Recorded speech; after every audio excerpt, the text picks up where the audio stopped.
Sa labas ng kanilang bahay sa Baseco Compound sa Maynila, nag-set up ng portable pool ang mga magulang ng mga batang ito para makapagpalamig.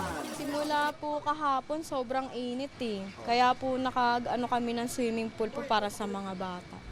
Ang mga poultry farm sa Pangasinan, inabisuhang bantayan ang mga alaga nilang hayop para hindi magkasakit sa gitna ng mainit na panahon. Laging silang pinapainom ng tubig, binabantay laging yung tubig nila binabantayan para hindi sila mauhaw. Malilim naman dyan, hindi sila siksikan.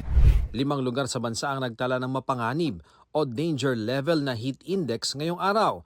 Pinag-iingat lalo ang mga may sakit dahil maaring mauwi sa pagkahilo, pagsusuka, pagsakit ng ulo at iba pa. Paalala ng Department of Health, siguruhing uminom ng maintenance medicine sa tamang oras. Kapag tayo ay nasa stress at dahil sa init, no, parang bang ma-frustrate ka, baka paypay ka ng paypay, so yung blood pressure mo maaaring tumaas ng bahagya. Kung hindi ka umiinom ng gamot, baka mamaya mapunta yun sa isang atake sa puso or atake sa utak, yung stroke. Mas maiging magsuot ng damit na gawa sa light materials para presko sa katawan. Iwasan din ang paglabas mula 10 a.m. hanggang 4 p.m. kapag tirik ang araw at laging uminom ng tubig.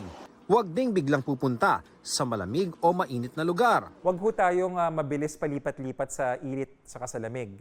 So nakakasakit rin kasi ng ulo yun, nakakakos ng stress sa katawan. Yung mga may hika, natitrigger yung asthma.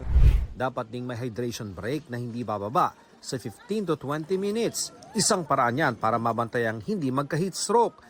Kung maaari kang maghilamos at magbasa ng ulo kasi mainit na, that's important as well. Ang MMDA, ipinatutupad muli ang 30-minute heat stroke break policy para sa kanilang mga enforcer at Metro Aid sa lansangan mula March 3 hanggang May 31. May dagdag pang 15 minutes kapag lampas sa 40 degrees Celsius ang heat index.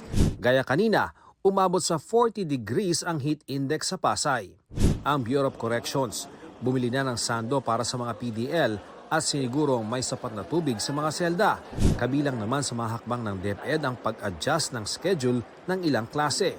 Sa ilang lugar, 6 to 10 a.m. ang morning class, 2 to 6 p.m. naman sa afternoon class, at asynchronous learning ang ilang klase ng 10 a.m. hanggang 2 p.m.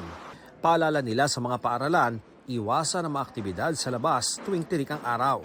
Dapat alisin ang mga harang sa daraanan ng hangin at sa bawat classroom, dapat may first aid kit na may cooling packs at thermometer. Magbibigay rin daw ang DepEd ng mga dagdag na electric fan sa mga classroom. Magtatayo rin sila ng hydration stations at mamimigay ng lalagyan ng tubig.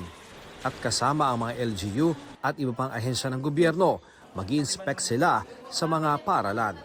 Sabi ng Pag-asa, bagamat may posibilidad na umulan sa ilang lugar, hindi nangangahulugang mapapalamig nito ang temperatura. Sad to say, kapag umulan, ng saglit, mas nagkakaroon tayo ng vapor sa paligid natin. So, ibig sabihin, tataas yung ating relative humidity o mas nagiging mas maalinsangan, mas tumataas yung heat index.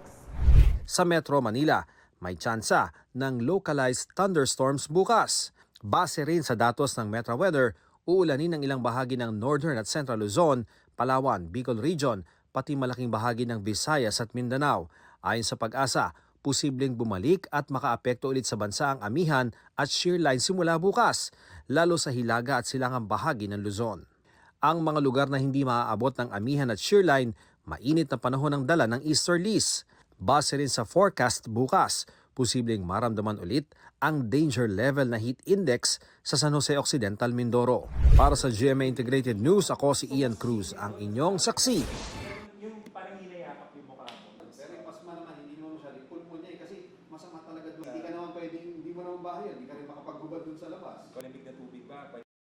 Mga kapuso, maging una sa saksi. Mag-subscribe sa GMA Integrated News sa YouTube para sa iba't ibang balita.